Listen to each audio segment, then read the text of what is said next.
woman just menstruated. Why? Look, stop, listen to me. There was negative feedback, wasn't there? So there was no FSH, LH is low, right? That, what? Caused the corpus luteum to what? Die.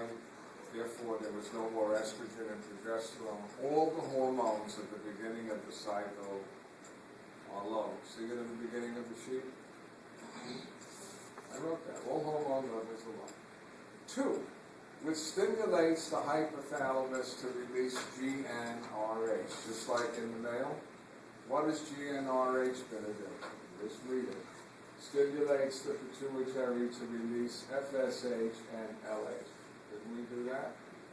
Which stimulates the ovary and causes several follicles to grow. Only one will mature. Correct? The follicles secrete estrogen. As estrogen rises in the blood, it feeds back to the pituitary, where it increases the production of LH and little FSH. Both accumulate, but are prevented from being released. Negative feedback. Within the ovary, the estrogen causes one follicle to mature. Estrogen also stimulates the endometrium to thicken. Right? Is it all there for you? Right? Let's thicken. I said to grow. Number 6. When the estrogen levels in the blood are very high, there's a positive feedback and a sudden release of LH and a little bit of FSH. Well, that's a famous thing called the LH surge. This occurs around mid-cycle. The sudden rise in LH causes the follicle to bulge through the ovarian wall and rupture. The egg is released, ovulation. Now, I wrote day 14 on 28 days. Should I tell you this? It's day 16 on 30 days. And I'll explain to you why. Number 8. Estrogen levels fall as the follicular cells swell, turn yellow, and collapse, and form the corpus luteum. Still part of the ovary, right? It's on the surface. Number 9. The corpus luteum makes some estrogen and large amounts of progesterone, which are released into the blood. Estrogen stimulates further growth of the uterus. Right? Everybody like this? Progesterone stimulates glandular growth and secretion by the endometrium to nourish the embryo if pregnancy occurs. Now, can I give you just something on the side note? Guys, you should always learn this. In the second half of the cycle, when a woman is making a lot of progesterone, remember I said it's the juicy hormone? It's not only making glands grow in the uterus, it's making glands grow in the breast and the skin stretches.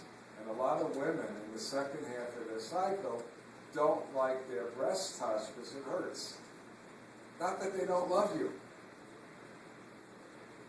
But when you're making progesterone, the milk glands get bigger. They don't make milk, they just get bigger in size, just a little bit, but enough to stretch the skin, and everything becomes what? Tender. Okay? You know that, did you? He knew it. Okay. Number 10. High levels of progesterone inhibits FSH and LH release by the anterior pituitary. Negative feedback. As LH drops, the corpus luteum starts to degenerate. There are two possibilities. Either you're not pregnant or you are pregnant. Let's do now. No pregnancy. The corpus luteum completely breaks down because there's no more LH stimulating it. Am I right? If it completely breaks down, there's no more estrogen or progesterone being made. Low estrogen and progesterone causes the uterine lining to break down, menstruation. Go back to step 1 and we start the next cycle. We just learned everything. What if pregnancy occurred.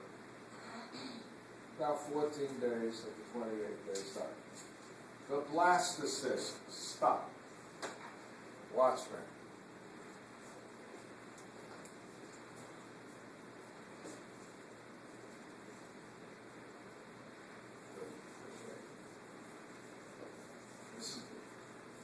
We're over the worst part. Here was the egg in the fallopian tube. Along comes the sperm.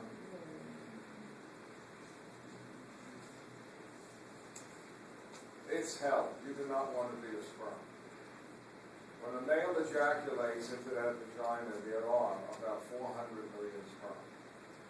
That's a lot. As soon as they're in the vagina, about a quarter of them die from the acid. Then they get into the uterus, and they go, oh, thank God we're out of the vagina. You know who's waiting for them in the uterus? Millions of white blood cells who say, who the hell are you? And the white cells begin to kill them. And now you're down to what? 10 million, a million sperm. And now some of them go into the ruined fallopian tube. Remember, a woman takes them. And by the time they get up to the egg, there may only be about 100, 20. And here is the problem. I don't know if I did it with you. I'm going to blow it up. Here's the egg. You know what the egg does? When it makes a layer of jelly around itself, it protects itself.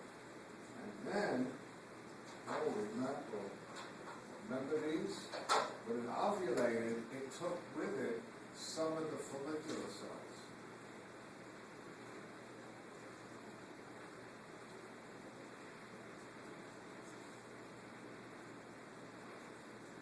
Did I do the structure of the sperm with the acrosome? Yes. Yeah. So here, I'm going to make the sperm. So the sperm comes flying up the fallopian tube. This is the end of the fallopian tube. There's the ovary. But this egg really looks like this. And the little sperm go, oh my God, how did you get to the egg? And the first sperm there, if life isn't bad enough, there are chemicals in the female tract. You know what they do? They remove from the sperm's cell membrane cholesterol. Remember the last term? Part of the cell membrane is cholesterol. So the head becomes what? Very fragile. And if they hit their head, it's going to bust open, and the acrosome is going to bust open, and it's going to release enzymes. So the first sperm to hit here, it'll kill these cells. Next one, might come here. Did I do this with you? No. So it's taking, no one's gotten to the egg yet, right? And there's more sperm coming. Another sperm says, oh, I'm going to come here. Boom, he hits here. So you got a little opening. Another sperm comes here, and he hits his head, and he eats away the gelatinous layer. And look who comes along. Johnny come lately. He's lucky, right? He comes along, and he is going to go what? Stick his little head into the egg, and he now has what? Fertilized the egg. And she wants to be sure that no other sperm comes in. You can read Marib, it's interesting, I don't test on it. There's a gelatinous layer that pops up. There's actually two, cortical reaction, another reaction, to keep what? Other sperm from coming in. Because if another sperm comes in, it's all over. Extra chromosomes are lethal. You all heard of Down syndrome? In Down syndrome, there's just one extra chromosome. Chromosome 23, instead of 2, you have 3. And Toe syndrome in Edwards, which is an extra 14 and number 12, they're almost lethal. So imagine if you got what? 23 extra chromosomes. Forget it. It's never going to develop. It was just one. Suicide. So, all right, so you got that. All right, and now I'll tell you what happens if you get pregnant.